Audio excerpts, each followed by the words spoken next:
Good morning, Rajiv. How are you? Morning, Rahul. Very well. Nice to see you again.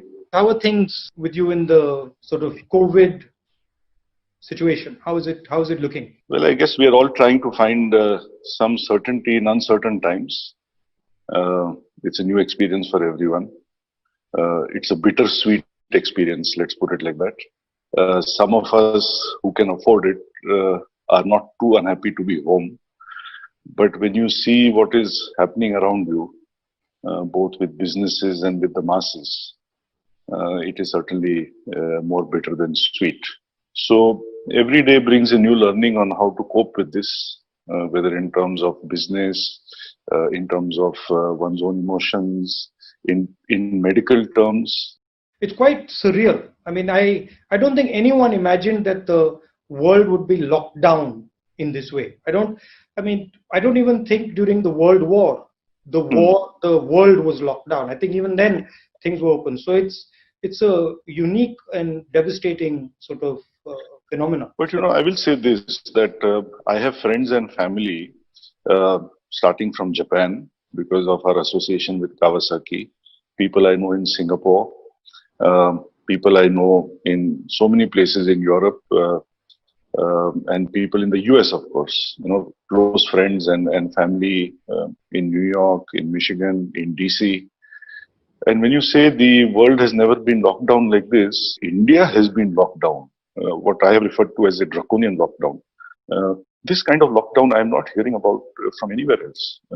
All my friends and family living across the world have always been free to step out, to take a walk, to go and buy something they require, to go and visit someone and say hello.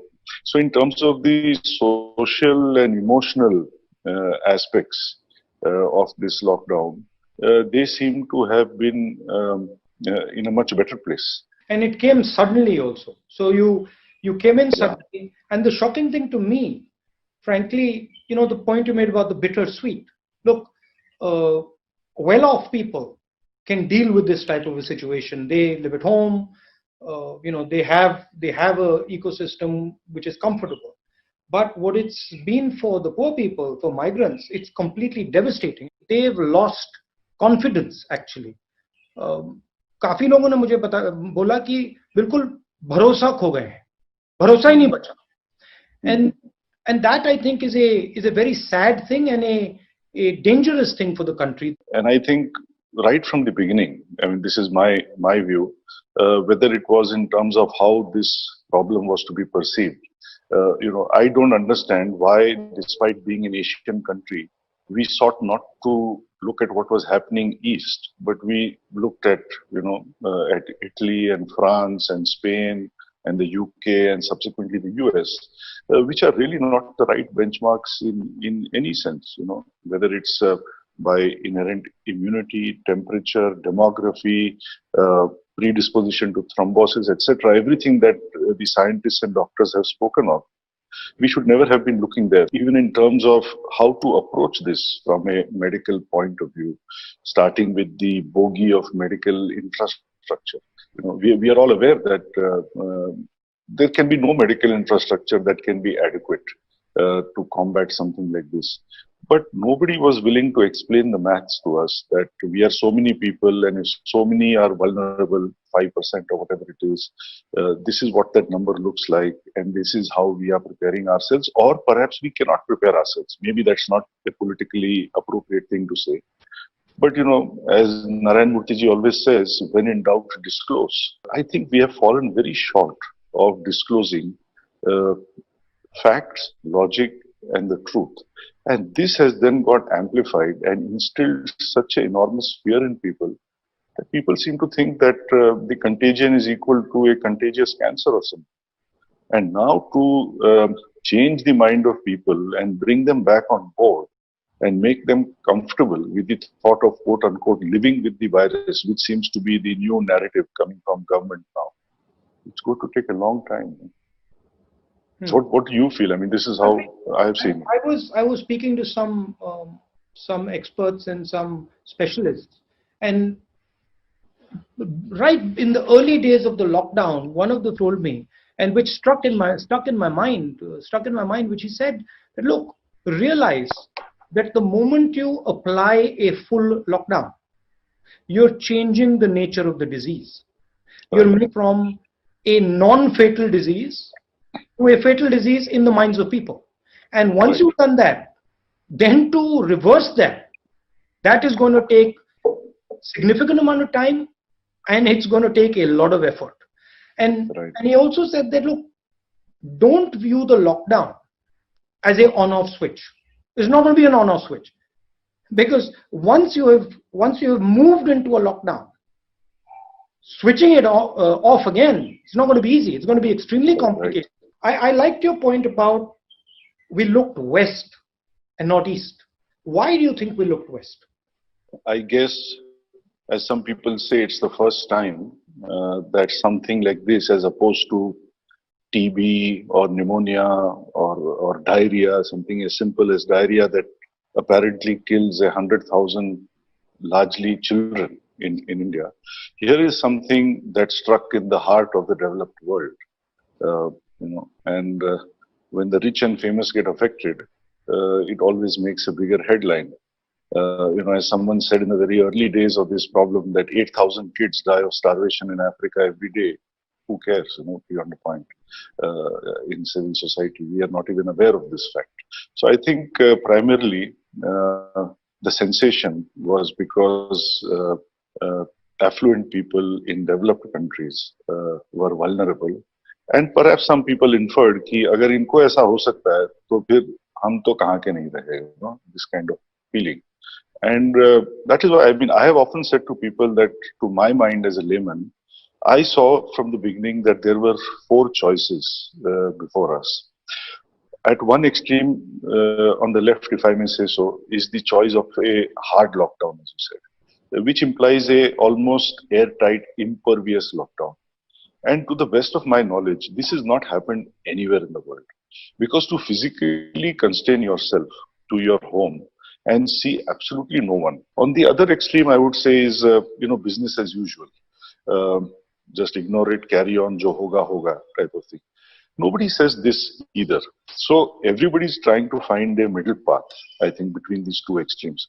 I think, unfortunately, India not only looked west, it went to the Wild West, I think, in the sense we stayed more towards the impervious side. We tried to implement a hard lockdown, but which was still porous. So I think we have ended up with the worst of both worlds. On the one hand, a porous virus makes sure that the porous lockdown makes sure that the virus will still exist. And as you said, it is still waiting to hit you when you unlock. So you have not solved that problem. But you have definitely decimated the economy. You flattened the wrong curve. It's not the infection curve, it's the GDP curve. This is what we have ended with, the worst of both worlds. In my view, what should have been done is something more right of center, which is the kind of stuff that we are hearing out of Japan and Sweden. And people, when they hear about this in terms of being articulated as herd immunity, tend to think that herd immunity means, let the vulnerable die. It doesn't mean that at all. They're missing the details that whether it's in terms of sanitization, masks, distancing, Sweden, Japan, etc. are following all these practices. But they are not trying to go further into the unproductive zone, as you said, and make something that is relatively benign and manageable appear to be fatal and beyond control. So I think, unfortunately, we have a quasi-hard lockdown, I would say, which has given us the worst of both worlds. And looking at our situation, it's completely different. We have migrants, we have daily wage labor, and for some reason we looked west. Interesting question to me is, why didn't we look internally for our own solution? Instead of looking to the west or even to the east, why didn't we say, okay, we're actually a confident country, let's look at ourselves and let's come out with an Indian solution, which is sort of what you do with your motorcycles. So why was that not the natural impulse?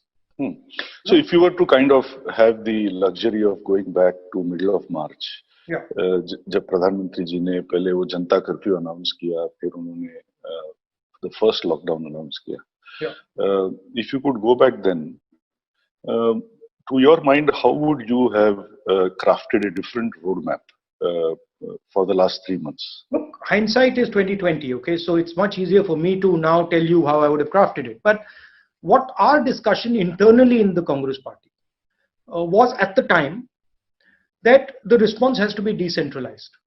The central government has to operate as a support system and as an enabler. There are certain things that the central government needs to do, air traffic, railways, etc., and that it does. But then it moves the battle to the district, moves the battle to the chief ministers, and allows them and enables them to fight.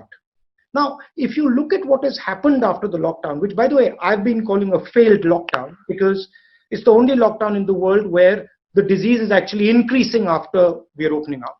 Sure. What you're finding is you're going back to that anyway. The central government has backed off and has now said, okay, we are going to be forced to leave it to the states. So the correct response is actually happening organically, because that's but now it is happening. But no, it's too late. To our perception as a common citizen, it is now happening as a passing of the buck, not as a passing of strategy. Well, that's fine. That might be the case, but the result is that India has had a 2-month pause button, and then India is now going back and reacting the way it should have reacted on day one. And now the country has taken over, right? And then you can see different strategies coming out. You can see a strategy in Punjab, you can see a strategy in Chhattisgarh, you can see a strategy in Maharashtra. Some will do better than the others, but you've got a more bespoke response where your costs will suddenly drop. The ability to deal with the situation will improve. That's one aspect of it.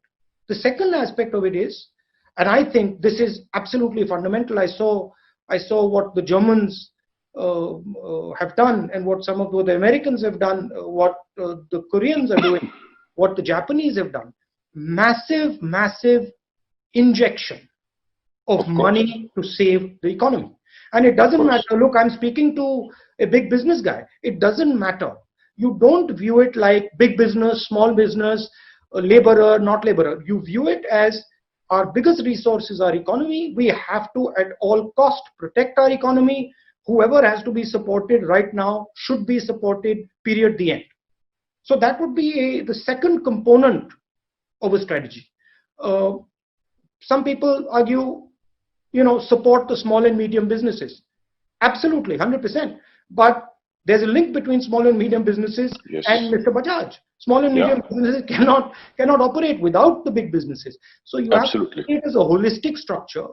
See, the central thing, in my view, and this is something that in my little experience I've learned, is in India, if you want to do something, be compassionate. Be compassionate, listen. And the country will automatically tell you what it is desiring. So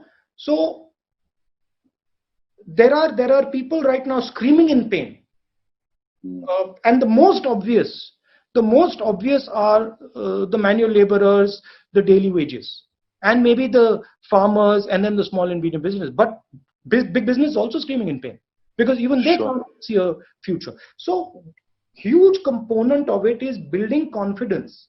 The leadership to build confidence, to say, okay, listen, we are here. The country has had a terrible time. There's a virus that has hurt everybody. Now we are going to support everybody and carry everybody out, help carry everybody out together from this situation. So there's an empathy that has to be built into it, where the Indian citizen, whether he is big business, medium business, laborer, farmer, says, "हाँ भाई, हो जाएगा, निकल जाएंगे, नैया पार हो जाएगी." That feeling has to come, and that's my main issue. Is that when you have a top-down situation, that empathy is not there, and then you basically break the will of people to fight. So that would be my long answer to you. I don't know what you think about that. No, I mean, I agree with most parts of what you're saying. To put some color onto that, I was speaking with the Pune Police Commissioner, Dr. Venkatesham, who's a very fine man. And I said to him, Dr. Saab, my dissonance is that for the 50 years I have lived in Pune, and I'm particularly sensitive to the fact that India is the capital of the world when it comes to fatalities from road accidents. Whatever be the causes, but that's the net result. But मैंने आज तक ऐसा कभी नहीं देखा कि जब लोग 30, 40, 50% लोग बिना हेलमेट के राइडिंग करते हैं तो फिर पुलिस वाले क्या करते हैं 99.9% ऑफ द टाइम कुछ नहीं करते हैं ऑन दी अदर हैंड किसी ने अगर मास्क नहीं पहना या somebody steps out for a morning or evening walk, you are caning them, you are making them do exercises in the middle of the road to humiliate them. आपने उनके हाथ में बोर्ड लगा दिया है कि मैं देशद्रोही हूं, मैं गधा हूं, etc. I mean, where is proportion in the way we are treating our own people? You talked of compassion. I'm giving you the example that I've seen with my own eyes over here. I've seen senior citizens being caned for simply stepping out to get some fresh air. We hear stories of people from Japan to the US getting $1,000 a person, not as a stimulus, as support. So we are not even talking stimulus here. We are just talking support, whether it is for big business, small business, and for individuals. I am not aware of how authentic these numbers are, but I am told in many places in the world, two-thirds of the what the government has handed out has gone to organizations and to people as direct benefits, whereas in India it's been only 10%. I mean, you would be better placed to comment on why this is so. Why have we not chosen to put more directly in the hands of people? Well, it's frankly been shocking to me and shocking to us in the Congress party, including ex-Prime Minister, Finance Minister, ex-Finance Minister, and others. And I've been trying to figure this out myself. So a couple of days back, I sent a feeler to some of the government people. I said, I don't understand why you're not giving a stimulus. Because logically to me, it just makes absolute sense. And I said, look, forget the politics of it. Just give me the logic of it. Because I want to understand the logic. I don't understand the logic. And the response I got, it was a couple bullet points. Point number one, there is a huge opportunity for India with regards to China. Point number two, if we give a handout to our labor now, bigad jayenge, basically, they will get spoiled and they will not come back from their villages. Point number three, we might send a wrong message to the international community who we will need to invest in us. And point number four, later we might consider giving money to these laborers and small and medium businesses. Image is based on strength. Strength can never be based on image. But here, you're defending the image and you're destroying the strength. The strength, whoever is going to invest in India is going to invest not because of your image, they're going to invest because of what you are, what you have. And what you are and what you have is your economy. So the first logic has to be defend that economy. And if you defend that economy well, you will have an image and you will succeed in inviting whoever you want over here. But if you don't have an economy left, well, there's nothing. I strongly believe that a large country like India cannot save itself out of trouble. It has to sell itself out of trouble.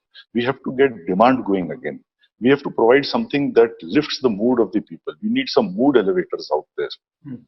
And I do not understand why there is no strong initiative, even if it is for a period of 6 months, 1 year, to strongly lift the mood of the people and provide a stimulus to demand. The economy slowed down before Corona. Of course. Unemployment was becoming a serious problem before Corona. And now Corona has sort of pushed it over the edge. How do you see India taking care of its unemployment problem? How do we think about it moving forward? Of course, you're a part of the puzzle. Small and medium industry is a much bigger part of the puzzle. How do you unleash this manufacturing, which I believe is absolutely critical. I mean, I'm not one of those people who thinks that India can be built without manufacturing.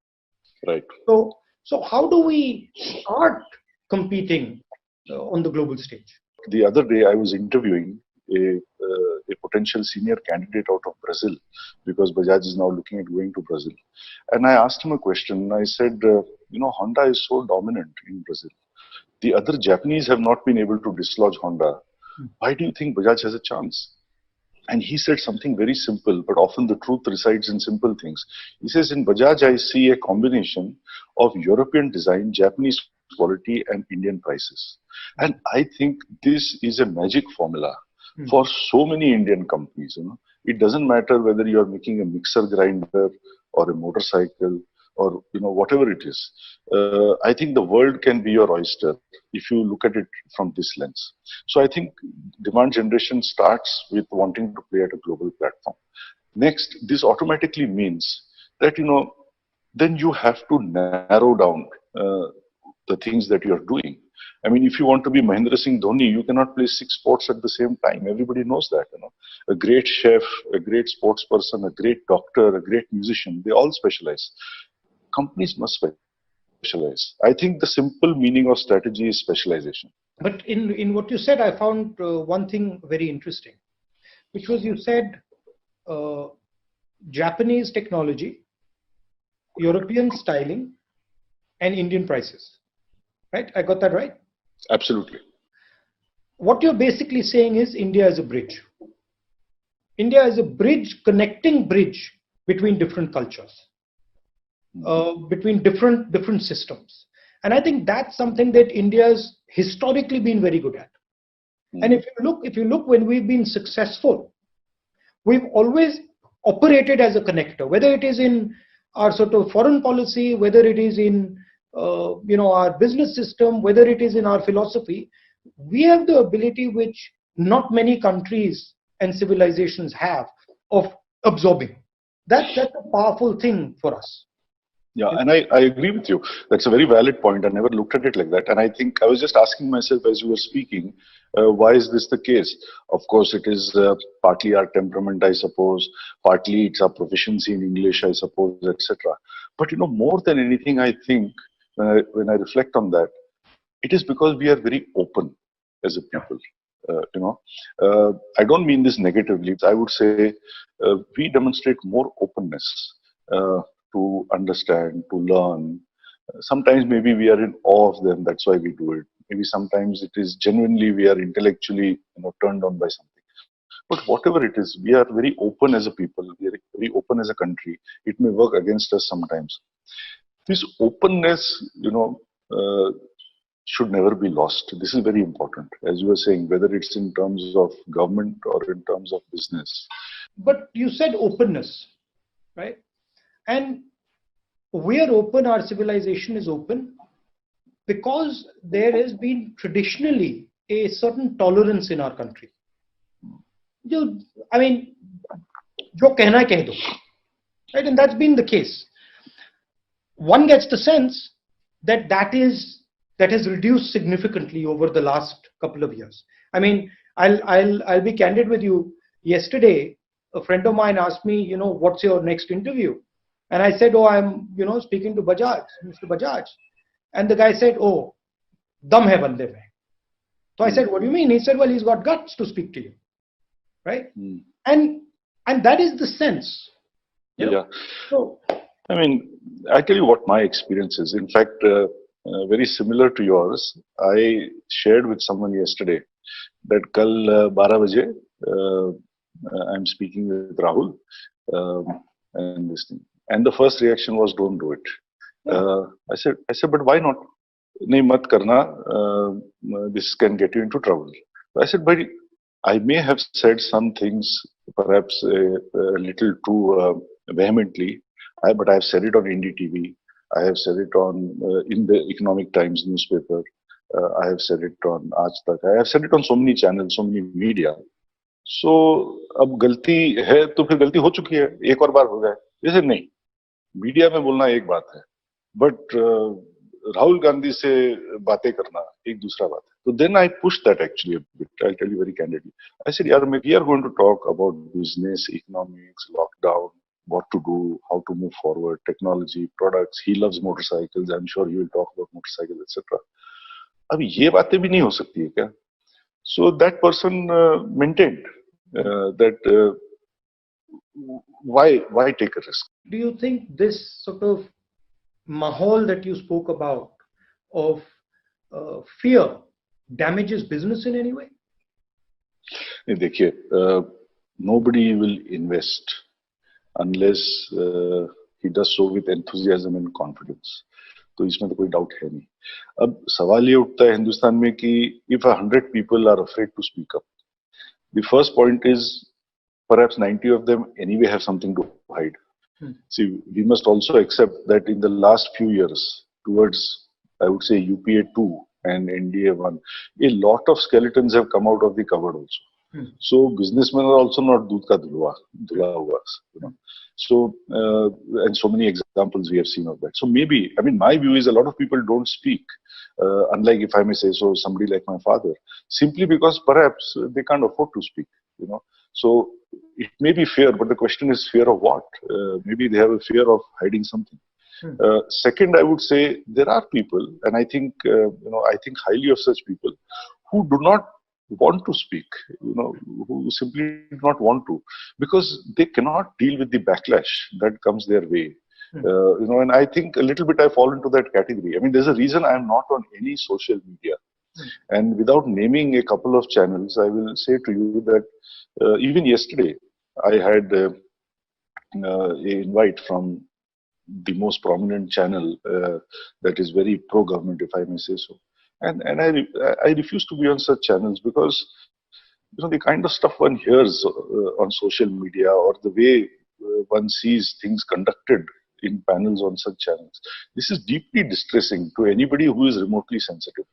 You know, so I think, yes, in terms of being tolerant, in terms of being sensitive, I think India needs to mend a couple of things. Final question. Now we're in the process of opening up.